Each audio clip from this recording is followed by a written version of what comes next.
Anak saya okey je Ustazah, dapat nombor 1, nombor 2. Cemerlang je dia dekat kelas walaupun dia ada gadget.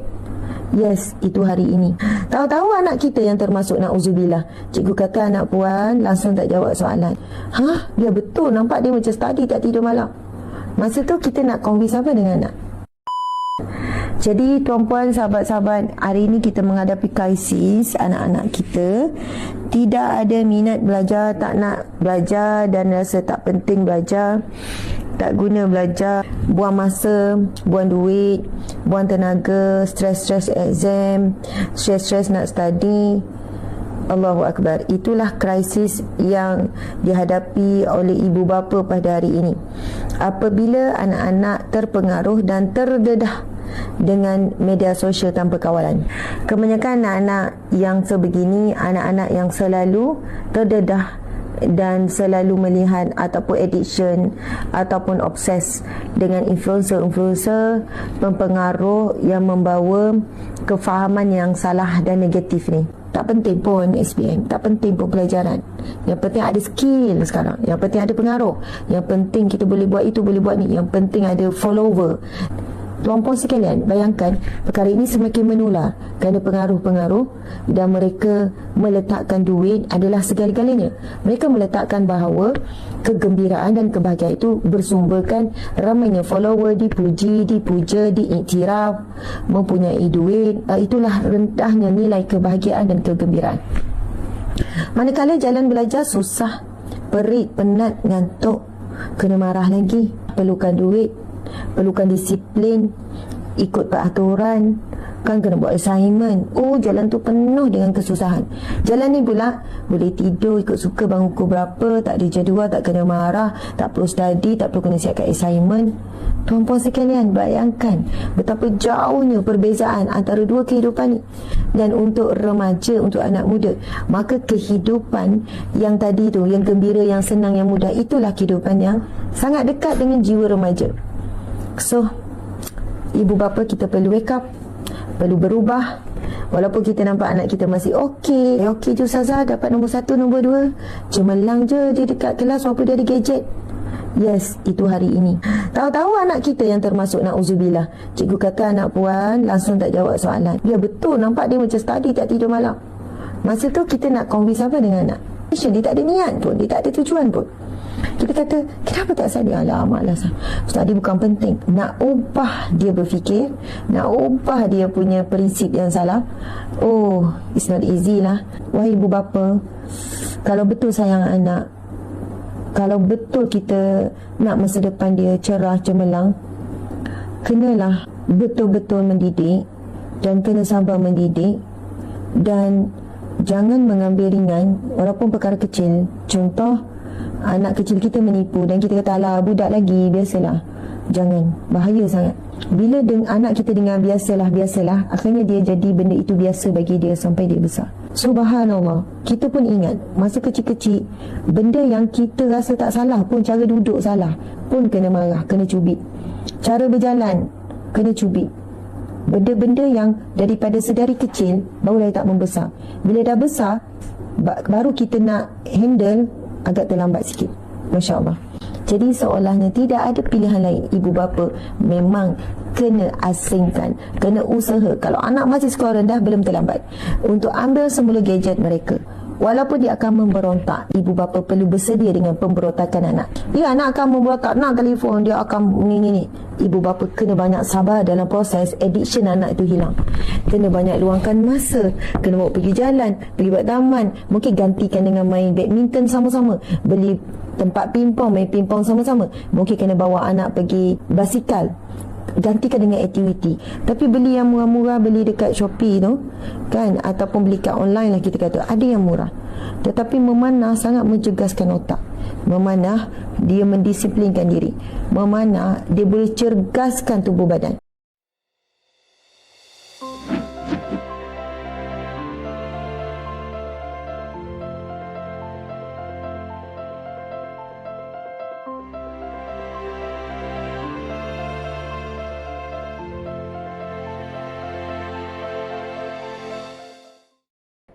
Ya Allah, jadikanlah kami ya Allah wanita salehah, perhiasan dunia yang terindah, bidadari di jannah.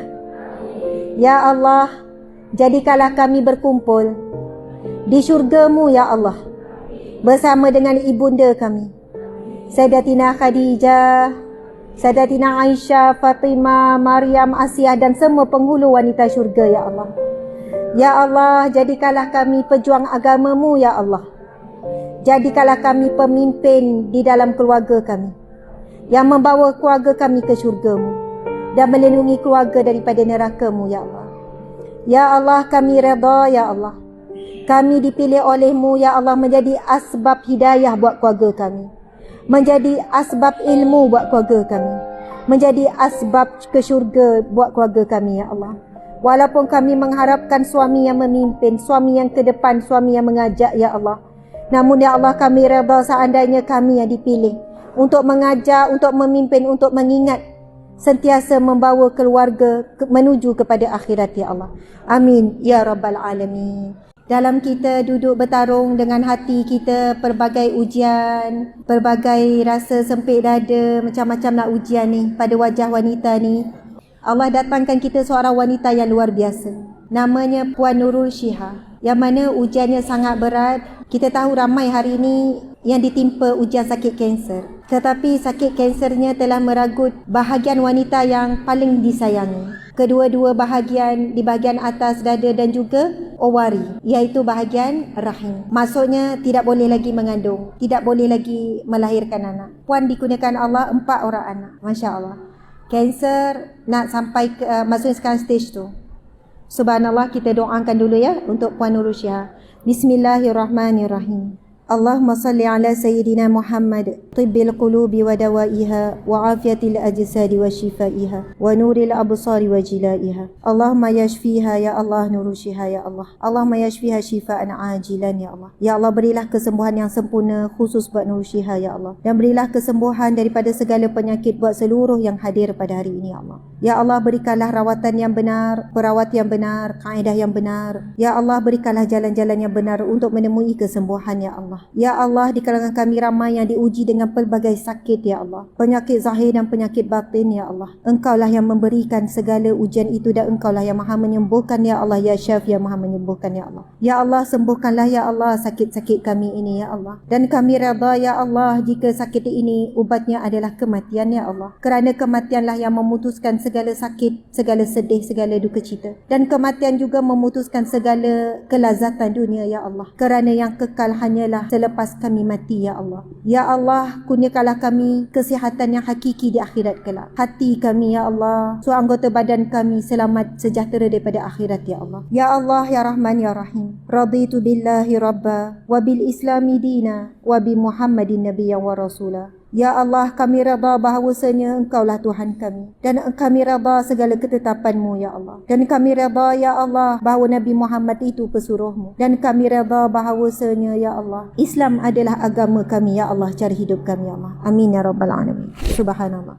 Dan macam mana kita nak jadi orang yang redha kepada Allah? Iaitu orang yang redha dengan ketetapan Allah, takdir Allah, jalan cerita yang Allah dah atur. Sakit kanser sekian, kena buang dua-dua bahagian payudara, kena buang ovari, kena buang itu. Sakit ini macam-macam lah, kehilangan suami, hidup ataupun bercerai, ataupun sekian-sekian semua aturan itu. Bila kita sebut raditu billahi rabba, aku redha Tuhan sebagai pentadbirku. Maksudnya kita ulang perkataan tu, aku redha segala aturan-Mu ya Allah. Aku redha segala kehendak-Mu. Aku redha segala susunan-Mu. Walaupun kita rasa macam kenapa Allah jumpakan aku dengan orang ni, kenapa aku jadi berkawan dengan dia, kenapa akhirnya dia mengkhianatiku. Lalu kita sebut raditu billahi rabba, aku redha Engkaulah Tuhan. Engkaulah yang mengatur segala aturan-Mu, aku redha. Aku tidak bantah, aku akur ya Allah. Kemudian kita sebut wabil islami dina, dan aku redha Islam sebagai agama. Saya jumpa ramai wanita yang susah nak tutup aurat. Dia kata ada zikir tak Ustazah? Saya sekejap tutup, sekejap sekejap buka, lepas tu saya entahlah macam tak ikhlas. Saya suruh amalkan zikir ni juga. Sebab apa? Ada kalimah aku redha Islam sebagai agamaku. Dina juga mau maksud aku redha Islam sebagai cara hidupku, cara pakaiku, cara makan, cara minum, cara berumah tangga, semua kita redha. Dan kita sebut aku redha bahawa Nabi Muhammad sebagai Nabi dan Rasul. Orang yang sebut begini 3 kali pagi, 3 kali petang, saya nak tanya, kalau kita istiqamah, rasanya jamin tak kita boleh jawab di dalam kubur soalan-soalan bocor tu? Man rabbuka wa man nabiyuka wa ma dinuka? Siapa Tuhanmu, siapa Rasulmu dan siapa agamamu? Bayangkan 3 kali pagi, 3 kali petang kita ulang-ulang dengan maksud, dengan faham. InsyaAllah kita hidup pun tenang. Lama-lama kita akan berubah muslimat. Bila ada ujian, bila ada masalah, kita cepat move on. Tanpa sedar ada perubahan berlaku dalam hidup kita. Jadi saya rasa itulah kesimpulan yang terbaik. Masya Allah, ya Allah ilhamkan daripada soalan yang terbaik, daripada insan yang terbaik, ya Allah pilih untuk diberi ujian yang terbaik. Amalkan zikir tu. Bukan hanya orang yang diberi ujian, kita kena amal setiap hari sebab kita nak dapat panggilan tadi tu. Ya ayyatuhan nafsul mutmainnah, wahai jiwa yang tenang, kembalilah kepada Tuhanmu dalam keadaan kamu redha dengan Tuhanmu. Maksudnya redha dengan segala ketetapan Allah, dan kamu juga akan dapat redha Tuhanmu. Fadkhuli fi ibadi, lalu Allah akan jemput kita. Masa tu roh kita keluar, kita dalam keadaan ketakutan, tetapi kita mendengar seruan ini. Inilah seruan yang paling membahagiakan.